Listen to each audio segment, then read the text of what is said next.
बिस्मिल्लाहिर्रहमानिर्रहीम। अस्सलाम वालेकुम दोस्तों, इस वीडियो में वीकली एनालिसिस करेंगे हम क्रूड ऑयल और नेचुरल गैस फॉरेक्स मार्केट्स का मार्केट ट्रेंड जानने की कोशिश करेंगे इंट्राडे, शॉर्ट, मीडियम और लॉन्ग टर्म के हवाले से। इसके अलावा बेस्ट एंट्री और एग्जिट प्राइस लेवल कौन से हो सकते हैं वो भी हम डिस्कस करेंगे। दोस्तों, अगर सबसे पहले हम क्रूड ऑयल की प्रीवियस वीक की बात करें तो crude oil market range bound है।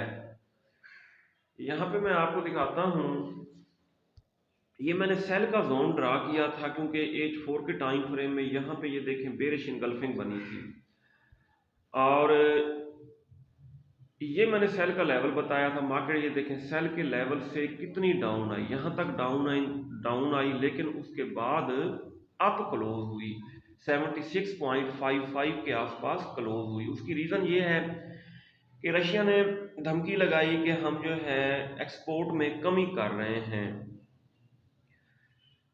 और यूएस इन्वेंट्रीज का डाटा आया, इन्वेंट्रीज का लेवल हाई है, ठीक है, जिसकी वजह से क्रूड ऑयल को डाउन आना चाहिए।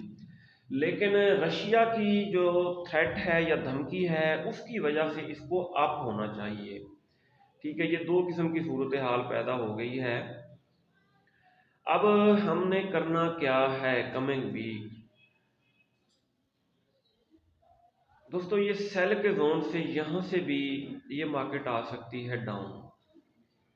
सही, अगर डाउन आती है H1 के टाइम फ्रेम में इवनिंग स्टार बनाती है, बेरिश इनगल्फिंग बनाती है, यहाँ से हम सेल कर सकते हैं। अगर H4 में देखें फर्दर ये ऊपर निकलती है तो ऊपर भी बुलिश इनगल्फिंग फेल्ड सेटअप है, तो यहाँ से भी टकरा के ये डाउन आने के इसके चांसेस रहेंगे। ये अगर हम टेक्निकली देखें। अब हम देख लेते हैं फंडामेंटली। जी दोस्तों, XTI USD, WTI USD, US oil या क्रूड ऑयल का अगर हम फंडामेंटल डाटा देखें या फंडामेंटल न्यूज़ देखें, यहाँ पे ओवांडा एनालिस्ट इनकी फोरकास्ट अच्छी होती है। वो कहते हैं कि डिमांड इंक्रीज हुई है जिसकी वजह से अप क्लोज हुआ है, और WTI क्रूड ऑयल राइजेस, उसकी reason on Russian plans to cut western exports, कि मगरबी ममालिक को एक्सपोर्ट में कमी करेगा रशिया, जिसकी वजह से इसकी प्राइसेस इंक्रीज हुई। अच्छा, आने वाले दिनों में इंटरेस्ट रेट इंक्रीज होने से डॉलर महंगा होगा जिसकी वजह से क्रूड ऑयल को डाउन आना चाहिए, नंबर एक। दूसरे नंबर पे क्रूड ऑयल को डाउन आना चाहिए क्योंकि इन्वेंट्रीज का लेवल हाई है, लेकिन इसको अप जाना चाहिए कि रशिया ने ये जो धमकी लगाई है कि हम प्रोडक्शन नहीं एक्सपोर्ट में कमी करेंगे। बहरहाल स्टॉप लॉस के बगैर कोई ट्रेड ओपन ना की जाए।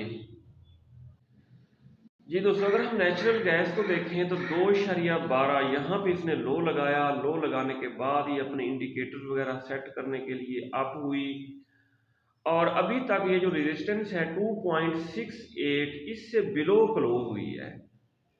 इसको अगर कर जाती है नेचुरल गैस ब्रेक 2.68 को रिटेस्ट करके फिर फर्दर अप ही जाएगी, लेकिन पहले भी 2.68 से काफ़ी दफ़ा ये डाउन आई है। ये देखें, एक दफ़ा, दो दफ़ा, तीन दफ़ा डाउन आ चुकी है। इट मीन ये लेवल जो है ये स्ट्रांग रेजिस्टेंस साबित हो रहा है नेचुरल गैस के लिए। अब 2.68 से टकरा के अगर डाउन आने लगती है तो बाई की ट्रेड्स का प्रॉफिट बुक करना पड़ेगा, सही है, और फिर दोबारा यहाँ पे डबल बॉटम बना के भी आपको हो सकती है, सही। लेकिन अगर 2.12 को अगर ये ब्रेक करती है तो फिर इसकी सपोर्ट, जैसा कि मैं पहले बताता रहा हूँ, 1.50 है। अगर हम D1 का टाइम फ्रेम ओपन करें, हाँ जी, यहाँ पे ये देखें इसने इशारा तो दिया है बुलिश होने का क्योंकि बुलिश इनगल्फिंग बनाई है।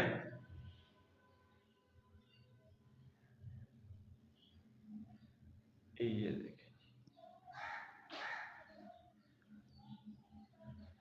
ये बुलिश इनगल्फिंग बन गई और ये बन गई bearish engulfing failed. It mean confirmation ए हो गई। अब आ गए हम H4 के टाइम फ्रेम में। H4 के टाइम फ्रेम में भी बेरिश इंगल्फिंग फेल्ड भी नज़र में आ रही है और बुलिश इंगल्फिंग्स भी हमें नज़र आ रही हैं। सही हो गया। ये एक बुलिश इंगल्फिंग होगी कंफर्मेशन बी। अगर H1 में आए तो यहाँ एक और बुलिश इंगल्फिंग नज़र आ रही है, ये होगी हमारी कंफर्मेशन सी। इट मीन ये जोन जो है ये स्ट्रांग वैसे बाय का जोन है। अगर इस जोन को रिटेस्ट करने मार्केट डाउन आती भी है लेकिन दोबारा अप जाने के ज़्यादा चांसेस रहेंगे। अब लगाएंगे हम हॉरिजेंटल लाइंस जी। ये होगी 2.36, एक लाइन नीचे लगाएंगे। ये जी हमारा जोन बन गया बाय का। अब दोस्तों ज़्यादा चांसेस यही हैं कि अगर मार्केट डाउन आती भी है 2.68 से, फिर इसको रिटेस्ट करके दोबारा अप जाने की ट्राई करेगी और 2.68 जब तक ब्रेक नहीं होता तो हम इसको बुलिश कंसीडर नहीं कर सकते। ये था दोस्तों analysis, weekly analysis crude oil और नेचुरल गैस के हवाले से। हमारा व्हाट्सएप ग्रुप भी है जिसका लिंक डिस्क्रिप्शन में मौजूद है, आप हमारा व्हाट्सएप ग्रुप ज्वाइन कर सकते हैं। अपना बहुत सारा ख्याल रखिएगा, हमें दुआ में याद रखिएगा। अल्लाह हाफिज।